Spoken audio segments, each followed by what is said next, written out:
Hola amigos, ¿cómo están? Esta es una edición más de Paradigmas, como siempre llegando hasta ustedes a través de la señal de Canal 3 Cable Andino para todo el Callejón de Huaylas y mucho más allá aún. El día de hoy vamos a tocar un tema especialmente importante para nuestra zona, para nuestra región, que en realidad está llena de agua, está llena de glaciares, el agua en forma sólida, está llena de ríos, de lagunas, en fin, nuestra región es una región privilegiada en el tema del agua en sus diversos estados. Además tenemos una frecuencia pluvial, una precipitación de lluvias, por lo menos casi la mitad del año estamos en lluvias y tenemos pues una gran cantidad de agua que debiéramos cuidar, debiéramos monitorear, no solamente porque ya el agua está empezando en general en el mundo a considerarse como un bien escaso, sino también porque implica ciertos riesgos también vivir en una zona de lagunas, en una zona de glaciares. Nuestra ciudad misma tiene 5 lagunas que están muy cercanas y que la bordean. Entonces vamos a conversar de ese tema, que es un tema muy importante, con el ingeniero César Portocarrero, es el especialista en glaciología y gestión de riesgos y además es un conocido especialista y experto en estos temas. Él ha trabajado en esta zona, ha trabajado en la región, Ancash, ha trabajado en una serie de instituciones públicas, además ahora también trabaja ya en un ámbito más amplio incluso que el Perú, internacionalmente. Él está en Nepal, hace consultoría allá, en fin, una persona experta en este tema como es la gestión del recurso hídrico, la gestión de las aguas. Ingeniero, es un gusto tenerlo el día de hoy acá para hablar de este tema tan importante, ¿no? Tan importante para nuestra región, para nuestro Callejón de Huaylas. Bienvenidos, sus primeras palabras, primeras reflexiones para tratar sobre el agua y sobre los riesgos y el monitoreo que debe haber ahí. Muchas gracias, señor Romero, por esta invitación y realmente yo vengo con mucho agrado para poder comentar, conversar, intercambiar ideas acerca de estos temas, efectivamente, como usted dice, tan importantes para el desarrollo de la vida y sobre todo para cuidar el desarrollo de lo que viene para adelante, la herencia que vamos a dejar para adelante. Efectivamente, los recursos hídricos y la gestión de riesgos en este momento deben tener una prioridad, dentro de la planificación del desarrollo. Y dentro de ese contexto, dentro de ese ambiente, está el cambio climático. Ese fenómeno que todavía no lo hemos entendido a cabalidad. Pensamos muchas veces pensamos de que el calentamiento es simplemente cuestión de quitarse la ropa y se arregló todo. Pero no es así. La historia nos muestra, al menos la historia reciente, y hablemos de la pequeña edad de hielo entre 1400 y 1800, por ejemplo, en que hubo un pequeño descenso de 1 grado nada más en la temperatura, y las consecuencias que ocurrieron en el planeta fueron tremendas. Un cambio climático cambia las actividades, cambia la vida de los pueblos, y algo, mire, que inclusive para nuestro pueblo de repente puede ser una novedad. La Revolución Francesa fue acicateada y exacerbada por ese enfriamiento, porque la producción de trigo, por ejemplo, bajó tanto que no hubo para la alimentación de los franceses. Y justamente de esa época viene aquel dicho, aquella frase que dice: a falta de pan, buenas son tortas, porque los reyes en Francia, en esa época, con el poco trigo que tenían, preparaban tortas y ellos comían tortas, y eso acicateó efectivamente la Revolución Francesa y aceleró pues el derrocamiento de Luis XVI y María Antonieta. Entonces tenemos que darnos cuenta de que el cambio climático, que es una razón para aumentar los riesgos, para aumentar los problemas dentro de la geodinámica, debemos tomarlo muy en cuenta también dentro de la gestión de riesgos y dentro de la gestión de recursos hídricos. Debería ser una mirada integral, entonces, una mirada que mire todo este aspecto del agua, la gestión de los recursos hídricos, el monitoreo de los riesgos también, ¿no? De alguna forma ver, porque bueno, de alguna manera el agua es vida y eso es algo, casi hay una similitud, ¿no? Digamos una metáfora de que los asemeja, ¿no? Porque es un recurso tan vital y el calentamiento global, tengo entendido, pues que hace que el agua empiece a escasear, ¿no es así? Así, mire, efectivamente, se dice de que la cantidad de agua que tenemos en el globo es la misma que hubo desde la época de los dinosaurios, es la misma. Lo que ha aumentado es la demanda. Mientras en aquella época, hace 1000 años, por ejemplo, el hombre tenía 100.000, 200.000 metros cúbicos por persona, per cápita, En cambio, la población ha ido subiendo y ha ido subiendo muy rápidamente, de tal manera que ahora ya estamos, como sabemos, en los 7.000 millones de habitantes. Entonces la demanda ha aumentado, la cantidad per cápita que tenemos de agua es menor y es por eso que estamos yendo hacia una especie de estrés hídrico, a una problemática de la cual es posible en la cual posiblemente estemos en el año 2030. Tenemos todavía quizás unos 16, 17 años para trabajar fuertemente en esto, en la gestión de recurso hídrico, en lo que se ha venido a denominar la gestión integrada de recurso hídrico, de tal manera que contemplemos todas las actividades. Es algo que se está viendo ya en Huaraz, por ejemplo.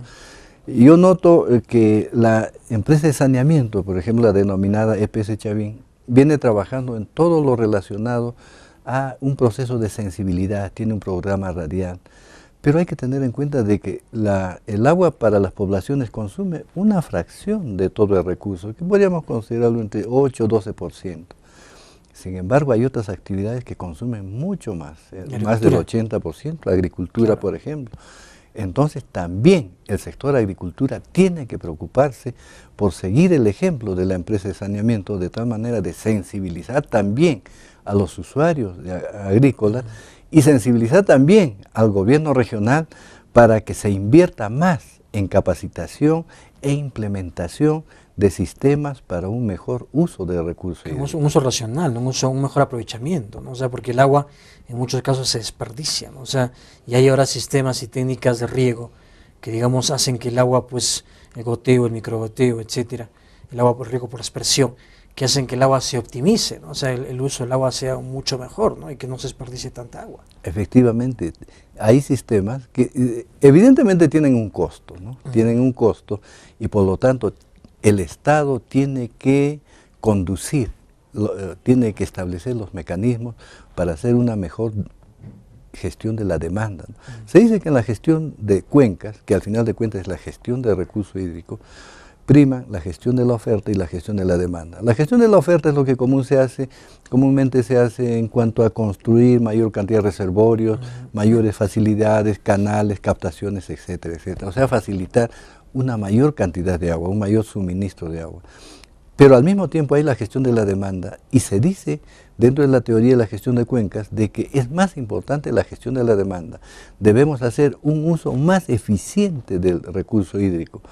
Y cuando ya hayamos logrado ese uso eficiente, entonces recién pensamos en aumentar la provisión, la oferta. Viene una óptica diferente, ¿no? O sea, digamos, no dar un montón, digamos, no incrementar la oferta, sino ver primero cómo está la demanda, ¿no? Para hacer también, digamos, un incremento racional, ¿no?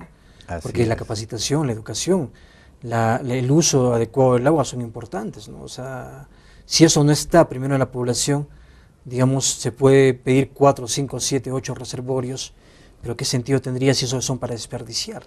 Más bien podríamos pedir 3 o 2 y usando bien el agua, ¿no? Efectivamente, eso viene ocurriendo. Y busquemos algo que también se dice en estos tiempos, ¿no? Y el tratamiento de recurso hídrico, la gestión de recurso hídrico, es un aspecto también netamente social. Se tiene que trabajar en lo social, evidentemente, de tal manera de no cumplir con aquello que también se menciona mucho en la literatura de la gestión de agua, que dice, en el futuro el agua va a circular hacia arriba. Y uno podría decir, pero ¿cómo hacia arriba? ¿Quiere decir que va a cambiar la ley de la gravedad? No, arriba hacia donde está el dinero. Y ese es un gran problema del futuro. Tenemos que darnos cuenta de que justamente las tareas económicas, las actividades económicas, obligan, presionan a los estados, a los gobiernos a trabajar en la gestión del agua en determinadas cuencas, porque requieren más agua y más agua limpia. Y todo ese trabajo recae en las cuencas altas, entonces tiene que trabajar en un sentido amplio. Usted ha tocado un tema que es crucial, ¿no? Digamos, esta presión, cuando escasee el agua, cuando empiece a escasear, va a venir también pues del poder económico, ¿no? Y el poder económico va a presionar a los gobiernos para que sean ellos quienes tengan el agua en desmedro de las poblaciones, ¿no? Y es un tema que tenemos que tocarlo a fondo para ver cuán importante entonces es prevenir y gestionar adecuadamente el agua, amigos, pero eso vamos a hacerlo, ingeniero, si nos permite, después de una área de pausa comercial. Amigos, entramos en una área de pausa comercial y volvemos luego con el segundo bloque de Paradigmas.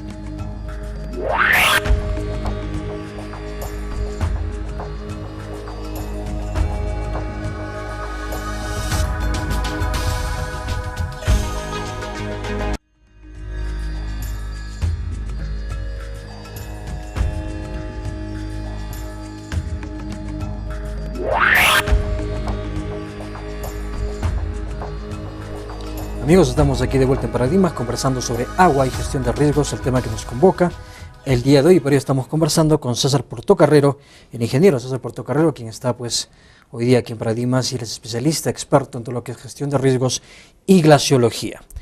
Ingeniero, estábamos hablando justo de este tema, la presión que habrá de venir, ¿no? El tema social, el tema de lo, digamos, lo importante que es considerar actualmente ese escenario futuro, ¿no? Esa tendencia, esa probabilidad en este manejo de la perspectiva, de los escenarios, de lo que podría ser, ¿no? Los grandes capitales presionando por el agua, en desmedro de aquellos que son menos favorecidos, que tienen menos poder económico, que van a ir quedando rezagados, ¿no?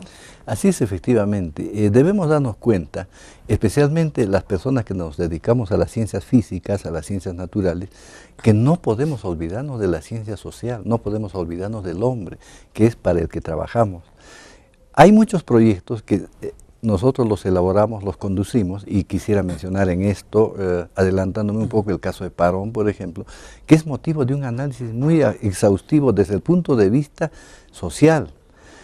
Mientras por un lado los técnicos, los dedicados a las ciencias naturales y físicas, proyectamos y ejecutamos con la mejor intención el proyecto Parón, teniendo en cuenta en principio la seguridad de toda la cuenca de Llullán Parón, la subcuenca de Llullán Parón, se ejecutaron obras, se disminuyó el riesgo, pero al mismo tiempo se pensó de que podría guardarse allí, podría usarse como un embalse regulador. Sin embargo, no se pensó en las futuras consecuencias, y a raíz de eso es que se ha escrito un documento que se denomina los efectos involuntarios de un proceso de adaptación al cambio climático, porque este proceso de deglaciación, este proceso de las avalanchas sobre las lagunas que crean los riesgos en las lagunas, han hecho que se haga el proyecto Parón, pero sin embargo, como podemos constatar ahora, imagínense cómo ese trabajo ha derivado en un conflicto enorme que ya lleva 5 años. Y de igual manera entonces está ocurriendo en la costa los grandes proyectos, por ejemplo Chaymochic y Chinecas. Hablemos por ejemplo de Chaymochic, que ya estuvo dentro de los planes de la Corporación Peruana del Santa. Estoy hablando de la década de los años 50 y 60. Inclusive el sabio Antúnez de Mayolo y la Corporación Peruana del Santa ya pensaban en aquella oportunidad en la irrigación Chao y Virú. Aquella vez todavía no había la concepción tan amplia de Chao, Virú, Moche, Chicama, sino simplemente era la irrigación Chao y Virú. Y a raíz de eso es que inclusive la Oficina de Glaciología o la gente que trabajó originalmente en este asunto de glaciares en la Corporación de Santa, ya estudió con mucho detalle el embalse en Conococha, por ejemplo.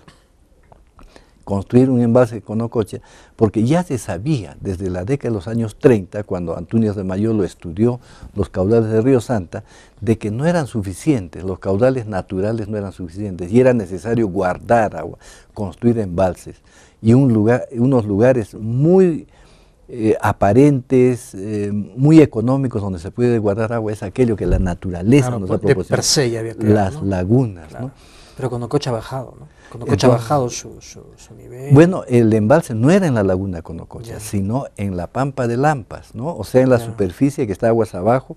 Cuando comenzamos a bajar Conococha es la pampa de Lampas. Ahí planeó la Corporación de Santa todavía ejecutar un embalse para los efectos del proyecto Chao y Virú, y estamos hablando de los años 50 o 60. Pero estamos viendo que ahora hay una presión muy fuerte por parte de los proyectos grandes, especialmente los proyectos costeros, donde la tierra es muy buena para la agricultura en gran escala, que está ejerciendo presión para un mayor recurso hídrico, tanto en calidad como en cantidad. Claro, y cuando digamos empiece el tema del agua a escasear, empieza a hacerse un poco más difícil el acceso al agua, digamos, obviamente estos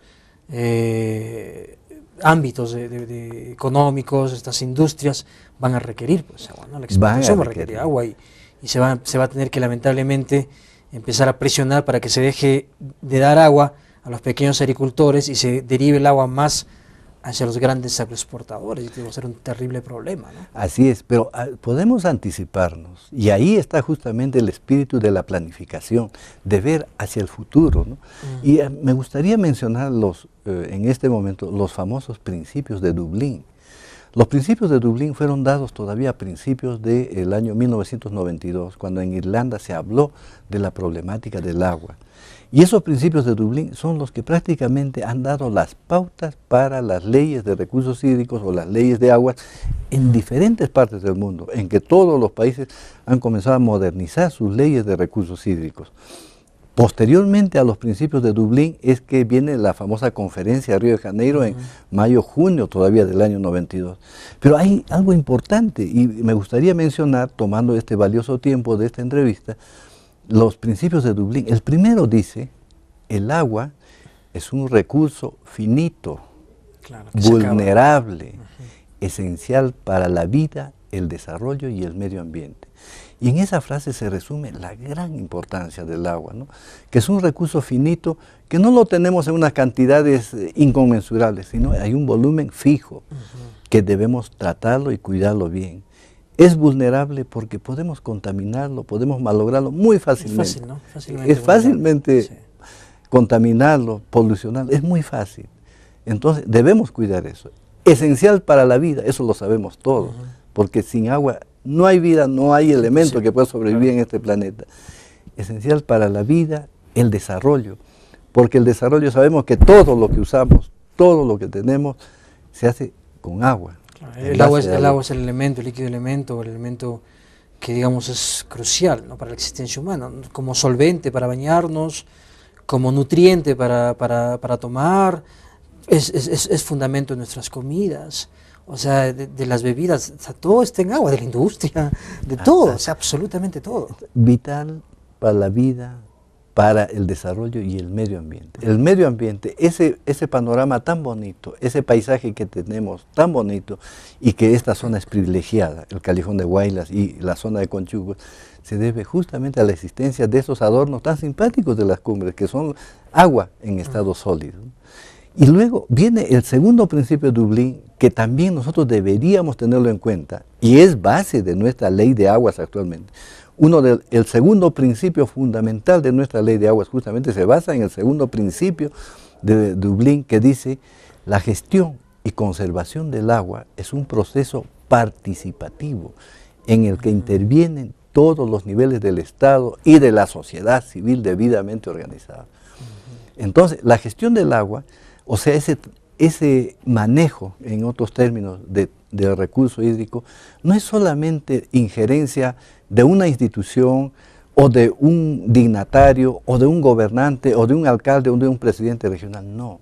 Es una tarea que se tiene que compartir, es un proceso en el cual se tiene que consensuar los diferentes intereses, además, ¿no? Involucrar definitivamente a lo que se ha venido a denominar los actores, los usuarios, sociales, que tienen que trabajar en eso. El tercer principio. Actores sociales del agua somos todos, finalmente, ¿no? O sea, todos, absolutamente todos. O sea, no necesariamente, o sea, nosotros mismos como gente que vive en la ciudad, como ciudadanos, somos también actores, porque tenemos un interés real en que el agua llegue en suficiente medida y en buena calidad a nuestras casas, ¿no? Así es, efectivamente. Entonces, este segundo principio es el que manda de que no debemos ver el agua sectorialmente, por ejemplo.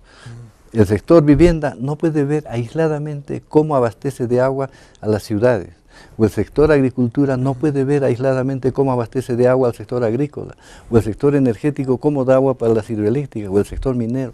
Todos tienen que juntarse, todos los actores, y entre todos ellos discutir cómo se hace la repartición racional de ese recurso hídrico, que lo tenemos en forma limitada, en forma finita. Eso es interesante, ingeniero, pero lamentablemente en nuestro país usted sabe pues que no hay una cultura de consenso primero.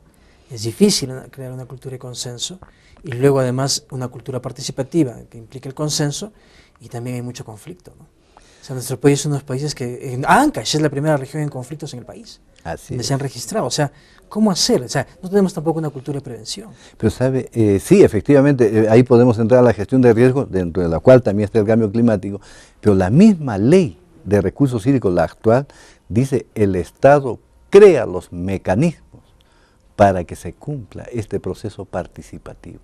O sea, es obligación del Estado, ese padre que es el que maneja el país, es el que tiene que crear los mecanismos. O sea, esto no puede caer del cielo, claro, no puede traerlo el Espíritu Santo, tiene que ser. Y para eso ha creado a la Autoridad Nacional del Agua. Que debería, digamos, de alguna forma, saber exactamente y debería corresponder a una acción real, ¿no? Porque a veces el Estado, ingeniero, más que padre parece padrastro, ¿no?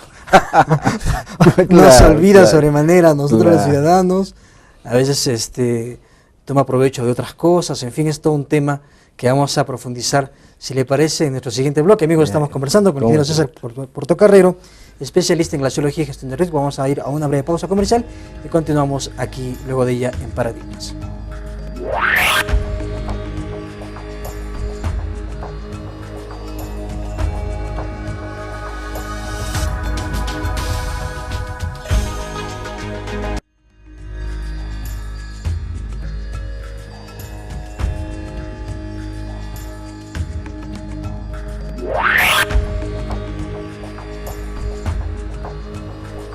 Amigos, estamos de vuelta aquí en Paradigmas conversando sobre agua y gestión de riesgos con el ingeniero César Portocarrero.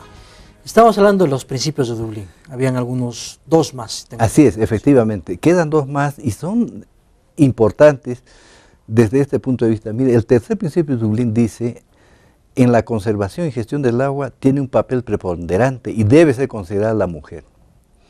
Todavía en nuestro medio, dentro de nuestra idiosincrasia, bastante machista, a la mujer todavía no se le considera mucho en el aspecto del liderazgo para conducir esto. Pero escuchaba hace ya aproximadamente 2 o 3 años que en Tacna, por ejemplo, en Tacna es una de las zonas donde se sufre bastante la escasez de agua, los varones estaban yendo a buscar trabajo a las ciudades y en el campo estaban quedando las mujeres para el tratamiento de la agricultura. Entonces, ellas eran las que estaban conduciendo en este momento la gestión de recursos hídricos. Entonces, es importante eso, involucrar decididamente a la mujer también dentro de esa tarea de liderazgo y de la gestión de recursos hídricos. Y finalmente, el cuarto principio, que es bastante controvertido porque lleva a diferentes interpretaciones, dice, debe considerarse al agua como un bien económico, pero no como mercancía, ahí hay que tener en cuenta, no como mercancía que se vende, sino por el servicio que presta. Entonces nosotros pagamos por el agua potable o bien en la agricultura también se paga un cierto impuesto, pero es por el servicio. Y hay que tener cuidado con ese principio, ingeniero, porque en España, mire, hay una tendencia, e incluso esta noticia que yo leí hace poco en las redes sociales, está dando pie a hasta hacer un poco de humor, pero un humor con preocupación, una sorna, sátira, porque dice que se está prohibiendo a los pobladores españoles que instalen paneles solares, porque dice que el sol ya es un recurso del Estado. O sea, cuidado, porque el Estado ha estado siempre ligado, lamentablemente, en nuestros países occidentales, al poder, y muchas veces al poder económico. El jefe, el director, el CEO de Nestlé, habló de la necesidad de privatizar el agua y de hacerlo un bien en el sentido de mercancía. Y ojo, esto es muy riesgoso, muy peligroso. Bueno, hay un derecho humano al agua que ya Bolivia lo ha promovido y lo ha impulsado muy fuertemente, y en ese camino están algunos gobiernos de América Latina, pero hay que, como usted dice, ver este tema controversial o este cuarto principio con mucho cuidado. Con mucho cuidado. Y efectivamente el caso de Bolivia, el de Cochabamba básicamente, es un caso que se conoce muy bien a nivel mundial, cuando los pobladores de Cochabamba pues rechazaron e hicieron cambiar un convenio con una empresa transnacional que era la que obtuvo la concesión de recursos hídricos, del agua potable. Pero ahí me gustaría, para finalizar este tema, mire, algo sumamente importante, y allí invoco a la población de Huaraz y en general a la población de Ancash, de que debemos participar más activamente en la gestión del recurso hídrico. No podemos dejar libremente a la empresa de saneamiento para que trabaje. Ellos también necesitan de nuestro apoyo, pero no solamente nuestro apoyo desarrollar más, sino también fiscalizar, en hacer que las cosas se vean en mejor forma, que se lleve mejor forma la gestión del recurso hídrico para la población, porque si no lo hacemos, lamentablemente, la teoría facilista de los estados, es decir, como esta población, este grupo no puede manejar su recurso hídrico, mejor lo concesiono y así me elimino el problema. Y ahí concepto neoliberal, ¿no? Y ahí es el gran problema. Sí. Todos sabemos que Sedapal está bajo la mira de los tigres del manejo del agua, foráneos naturalmente. Las grandes transnacionales, al igual como vieron los teléfonos, que fue una fuente inmensa, aquí un recurso todavía no manejado en el Perú, también el recurso hídrico, pero ahí necesitamos la intervención de todos nosotros, todos debemos participar, porque de otra manera también ahí puede haber un descalabro, un problema económico del futuro para los que vengan. El agua es un elemento crucial para la vida, para el desarrollo, en general, para la supervivencia humana, pero también es un riesgo, ingeniero, ¿no? O sea, el agua de una represa, por ejemplo, enorme, significa un riesgo para quien vive al costado de esa represa, ¿no? Así. Igual el agua de las lagunas, acá en la zona de Ancash, por ejemplo, es también un riesgo para sus habitantes, ¿verdad? ¿Cómo es este tema de la gestión de riesgos ya vinculado al agua? Hay dos puntos, digamos, ámbitos cruciales, creo, para nuestra zona, ¿no? Palcacocha y Parón. Así ¿Cómo es. los ve usted, digamos, con cuál podríamos empezar para ver cuán agudo es este problema para nosotros? Mire, efectivamente el agua pues tiene esos dos filos, ¿no? Que es un elemento tan benéfico, pero también en grandes cantidades es destructivo, Claro, podría ser catastrófico, mortal, ¿no? Mortal. Y ahí cabe una frase que la ha mencionado mucho un experto suizo que dice, ¿no? Estos problemas de las lagunas son de muy baja probabilidad de ocurrencia. Efectivamente, no ocurren cada mes, no ocurren cada año, ocurren de vez en cuando, cada cierta cantidad de años o decenas de años, pero ahí viene la otra parte de la frase y dice, pero sí tienen un alto poder destructivo. Claro, cuando ocurre son brutales. Cuando ocurre son brutales, Claro. Efectivamente. Y todas las zonas en las vertientes donde hay glaciares, en las cuencas que tienen glaciares, secularmente han vivido este tremendo problema de los aluviones, a la par que tienen el recurso hídrico garantizado, entre comillas, garantizado porque sabemos ahora de que no son las nieves eternas, nunca han sido las nieves eternas, sino que por el pequeño lapso de tiempo que es nuestra vida, nosotros pensábamos de que los glaciares sobrevivían siempre o permanecían siempre, y no es así, ¿no? Mire, me gustaría mencionar que, por ejemplo, cuando ocurrió el aluvión de Huaraz en 1941, el año siguiente ocurrió otro aluvión también en Urubamba, que destrozó la ciudad de Urubamba, ya proveniente de la cordillera de Urubamba, en Cusco. Entonces, han sido fenómenos que siempre han venido ocurriendo y que el hombre peruano ha sabido enfrentarlos a partir de 1940, básicamente a partir de diciembre del 41, cuando ocurrió el aluvión de Huaraz. ¿Cuánto riesgo hay ahora, actualmente? He escuchado, conversado sobre este tema y entiendo que hay un gran riesgo. Si no será un riesgo, digamos, terrible, porque la idea no es generar pánico, sí hay un riesgo para tomar en cuenta con Palcacocha, ¿verdad? En el caso de nuestra zona. Es verdad, con mucha responsabilidad y con conocimiento de causa debemos decirle a nuestra población que sí, efectivamente hay un muy alto riesgo procedente de Palcacocha, por factores bien determinados. Primero, hay la posibilidad de avalanchas de glaciar sobre la laguna, porque esto se viene exacerbado, esas avalanchas vienen siendo facilitadas porque la adherencia entre hielo y roca debido al calentamiento global está disminuyendo. O sea, ahora las avalanchas se producen con mayor facilidad. En primer lugar, hay la posibilidad de avalanchas. En segundo lugar, el volumen de la laguna ha crecido 34 veces de lo que fue en 1974 cuando se ejecutó la obra de Palcacocha. O sea, la obrita de Palcacocha fue hecha cuando la laguna tenía 500.000 de metros cúbicos, ahora tiene 17, 34 veces más. Entonces, ese es hay una tremenda energía potencial ahí, un tremendo poder destructivo que está almacenado ahí. Claro. Y en tercer lugar, el material constitutivo del dique de Palcacocha es un material muy suelto, muy deleznable. Y debemos tener en cuenta que con una avalancha, con un oleaje, ese dique puede ser destruido fácilmente, como ocurrió el año 2003, en que un pequeño deslizamiento de tierras originó un problema de regular dimensión en aquella oportunidad. Entonces, el riesgo de Palcacocha sí existe. Pero no se está haciendo nada, ingeniero. Eso vamos a conversarlo un poquito más, luego una breve pausa comercial, pero dejo abierta la pregunta, ¿no? O sea, ¿qué pasa? ¿Qué sucede? No se está haciendo nada, no se sabe nada. se está minimizando el riesgo, si el gobierno se está haciendo la vista gorda, no lo quiere ver, no lo quiere afrontar. Eso vamos a conversarlo, si le parece, amigos, y a usted también, ingeniero, luego de una pausa comercial, a la cual entramos a continuación.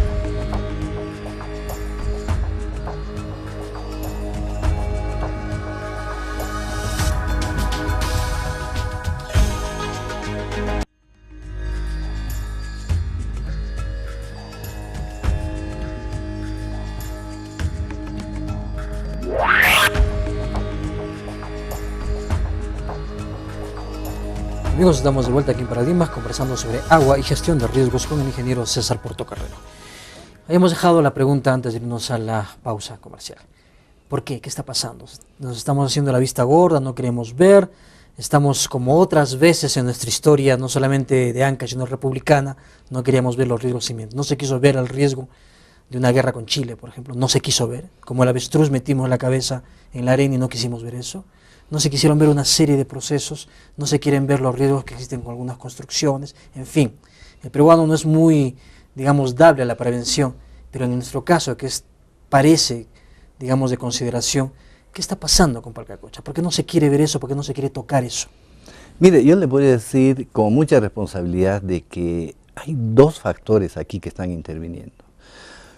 En principio, lamentablemente, el desconocimiento y la ignorancia de los que deciden en política ha hecho de que la Autoridad Nacional del Agua prácticamente se desligue de este problema, a pesar que tiene en su seno a la unidad de glaciología.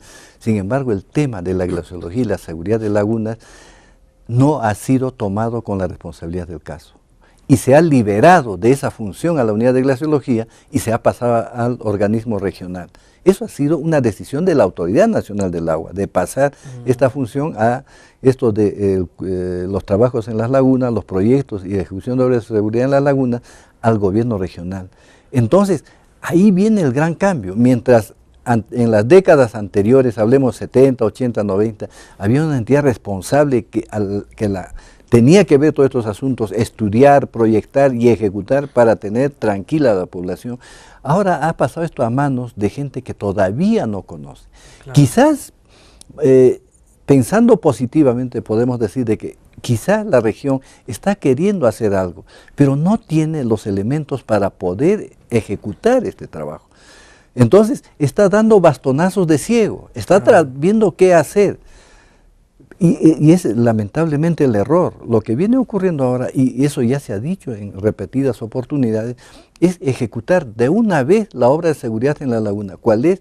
Disminuir el riesgo, bajando el nivel de las aguas, disminuyendo el volumen, construyendo obras de defensa, restituir un dique contra posibles oleajes y de esa manera asegurar. Porque esto va a tener tiene dos objetivos adicionales además, dar seguridad y luego debemos pensar ya en cómo suministramos más recurso hídrico a la ciudad de Huaraz. En este momento es necesario decirle a nuestra población que estamos sufriendo ya de estrés hídrico. Los que están manejando esto también en cierta forma un poquito camufladas son las especies chavín que están tratando de resolver el problema, pero estamos viendo de que ya está faltando agua acá, está faltando agua en esta subcuenca.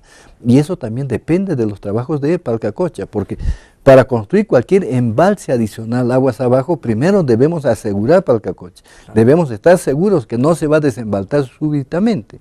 Y en esto están comprometidos y están trabajando no solamente gente nacional, hay mucha gente de fuera involucrada. La Universidad de Texas ha hecho ya un modelamiento que lo mostró en el foro de glaciares. Se sabe cuál sería la incidencia de un posible aluvión de Palcacocha, cuáles serían los caudales, cuál sería el tiempo que llegaría a Huaraz. Ya se conocen esas cosas. Entonces, falta la decisión.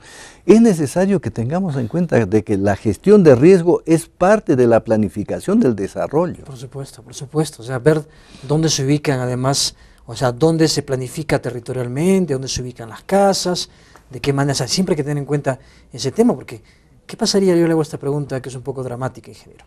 ¿Qué pasaría si mañana o más tarde o ahora en la noche, quiera Dios que eso no suceda, viene un gran temblor de 6 grados, por ejemplo? ¿Habría el riesgo de que esa laguna se desembalse por un aluvión? Perdón, por una caída o por un alud. Claro, por supuesto, ese es el principal temor, evidentemente. Y ya que hablamos de qué hacer en esto, debemos decir de que lamentablemente no contamos acá ni siquiera con un sistema de alerta temprana. Claro. Me gustaría mencionar que el año 2005, mire, se le pidió a la cooperación española que nos obsequie radios para instalar un sistema rudimentario de alerta temprana. La cooperación española dijo, está muy bien, y compró, y esas radios nunca se instalaron, porque los decisores políticos no quisieron instalarla, no quisieron implementarla. Y ahora, lamentablemente, no tenemos ningún sistema de alerta temprana. Digamos que la obra de Palcacocha todavía va a tomar un cierto tiempo, pero mientras tanto, y también es recomendable que durante la ejecución de la obra exista ya un sistema de alerta temprana, porque a la hora de abrir el tajo, a la hora de bajar el nivel de las aguas, se va a abrir el camino para el flujo de un aluvión. Exacto, entonces, en estos tiempos de calentamiento global, del cambio climático, tenemos que pensar en la alta probabilidad de que caiga una avalancha y que el camino que estamos abriendo pueda servir para un aluvión. Entonces ahí necesitamos tener un sistema de alerta temprana que tiene componentes fundamentales, ¿no? Un sistema de alerta temprana en principio implica que conozcamos todo el riesgo, todos debemos tener nuestros mapas de zonas seguras, de zonas críticas, zonas de alto riesgo, y un mapa donde se indiquen las rutas de evacuación. Eso debería estar en los cuadernos de los escolares, debe estar en grandes paneles a nivel local.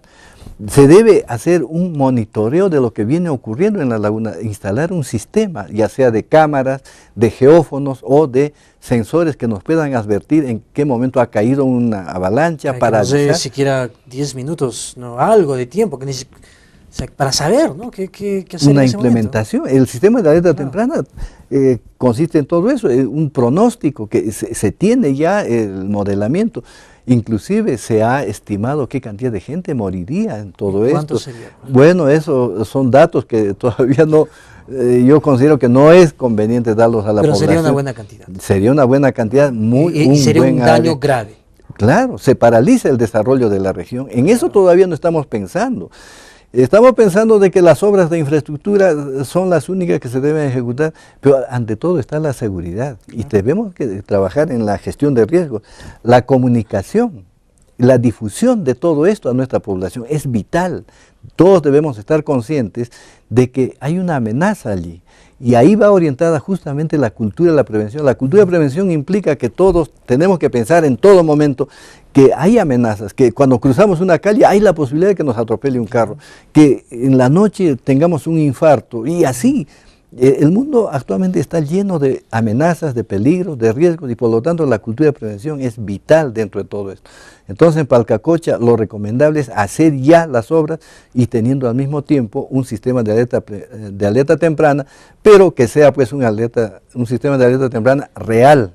¿Pero qué pasa? ¿Qué va a pasar? ¿Qué pasa si después de todas estas advertencias, llamadas de atención, tocar puertas del gobierno regional en este caso, qué va a suceder? ¿Qué sucede si todavía sigue el tema más vinculado al tema de la infraestructura del canon minero, más vinculado al tema de las obras de ese tipo, más vinculado al tema político, que ya no, dentro de muy poco se vienen las campañas políticas? ¿Es necesario que la sociedad civil se mueva? ¿Es necesario que se presione un poco más? Yo pienso que sí. Mire, la sociedad civil, la gente que quiere invertir acá, la gente que quiere desarrollo sano, quiere también sentirse segura. Y por lo tanto, entonces, las personas que toman las decisiones políticas tienen que actuar ya, tienen que aceptar de que realmente hay que trabajar en la gestión de este riesgo que es grande en este caso. Y debemos ejecutar esos trabajos, esos proyectos, para poder dar tranquilidad a nuestra población básicamente. Y eso mediante una comunicación y difusión adecuada. Claro, porque eso significaría un tema con la laguna, pues significaría Dios santo, o sea, significaría que corte el desarrollo, como usted dice, y nos lleve no solamente a nivel humano la tragedia que eso implicaría, sino además a nivel económico, que todo este proceso que estamos avanzando en nuestra zona se trunque, ¿no? Se trunque y por Dios empiece otra reconstrucción nuevamente. Un evento de estos extraordinario, un evento catastrófico, naturalmente en principio paraliza las actividades, paraliza el desarrollo. Y como de todas maneras nosotros somos un país en desarrollo, que no tenemos la capacidad, lo que ha venido a denominarse últimamente la resiliencia, ¿no? O sea, esa capacidad de sobreponerse ante los impactos y actuar rápidamente. No estamos organizados en ese sentido, entonces esto se detendría. Y efectivamente, como usted dice, vendría otra vez otra etapa de rehabilitación, y eso no queremos. Los que queremos a esta tierra, los que queremos que nuestros hijos, que la generación que venga, siga viviendo acá feliz y disfrutando de un desarrollo armónico y racional, queremos también que haya seguridad, y para eso trabajamos, y para eso prestamos nuestros servicios. Okay, por eso es importante que nos unamos todos en este enfoque, además de gestión de riesgos, digamos, global e integral. Amigos, estamos conversando con el ingeniero César Portocarrero, agua y gestión de riesgos, es el tema que nos convoca el día de hoy. Vamos a hacer una breve pausa comercial y continuaremos conversando con él.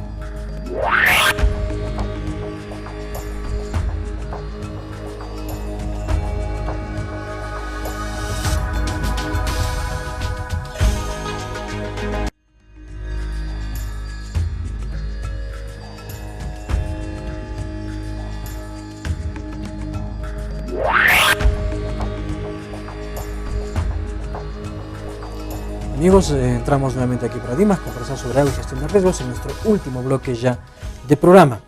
Y en este bloque no podemos cerrar el programa el día de hoy, ingeniero, sin mencionar el tema que es otro riesgo también y otro conflicto, de alguna manera que ya vamos a mencionar en algún momento, que usted lo mencionó, el tema de paro. ¿Cómo es el tema de parón? ¿Cómo se está manejando? ¿Cómo se está llevando? ¿Cómo se está viendo este tema? Mire, es interesante lo de parón porque también acerca de parón se está escribiendo bastante. No, aquí casi, quizás no, pero en el exterior se está escribiendo mucho del problema de parón, y es posible que lo de parón se asemeje mucho a lo de Cochabamba. O sea, lo de parón va a llegar a ser tristemente célebre también fuera del país, debido a que lamentablemente, yo pienso por ausencia del Estado básicamente, por ausencia de fiscalización del Estado. Hay un estudio, un ensayo que se está haciendo y menciona el título es el siguiente, dice: los efectos involuntarios de un proceso de adaptación al cambio climático. O sea, parón nació del riesgo ese que significaba para la ciudad de Caraz, porque en Caraz la gente nace con el temor hacia parón, a pesar de que en los últimos 1000 años no se conoce de un aluvión que haya venido de parón.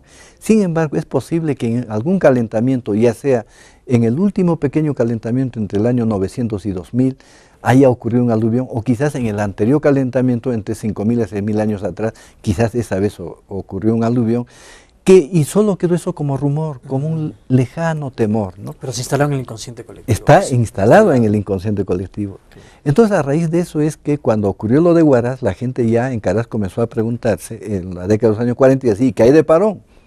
En 1951 ocurrieron 2 aluviones de la laguna que está encima de Parón, de Artesoncocha, en julio y en octubre, pero felizmente encontraron a Parón bajo, y entonces ese volumen llenó nada más Parón. Pero a raíz de eso, entonces ya la Corporación Peruana de Santa comenzó a tomar interés, y en la década de los años 60 invitaron al famoso glaciólogo Louis Liboutry, luego a geólogos como Bernard Schneider, a Potré de Suiza, etc. Y ellos plantearon que lo mejor, al ver que todavía Parón estaba tan rodeado de 8 glaciares, porque está rodeado pues de 8 montañas nevadas, que era necesario bajar el nivel de las aguas. E inclusive Liboutry decía, si es posible, inclusive hay que vaciarla, pero no dejarla vacía indefinidamente, sino para estudiar los taludes de la cubeta de la laguna, los taludes que circundaban la laguna. Entonces ahí es que se plantea la ejecución de la obra, de la ejecución de un túnel, que se comenzó en 1968, y luego tuve la suerte de conducir esto a partir del año 82. Entonces se termina el túnel, se colocan válvulas, se drena la laguna, se baja el nivel de las aguas, se hace el estudio. En 1985, el 86 se define cómo deben ser las instalaciones finales de regulación, en vez de válvulas colocar compuertas, dejar un borde libre en la laguna de 15 metros de seguridad y usar cierto volumen de la laguna para fines de afianzamiento hídrico de la subcuenca Llullán-Parón. ¿Pero qué está pasando actualmente en Parón? O sea, ¿cuál es el problema en Parón? Entonces, ¿qué ocurre? Que esa obra la terminamos el año 92, comienza a usar el Electroperú, y el Electroperú ya comenzó a usar demasiado agua. o sea, soltaba demasiado caudal, a pesar de que se dijo de que el caudal de operación debía ser de 4 metros cúbicos por segundo, ya Electroperú comenzó a usar 8 y quizás hasta un poco más.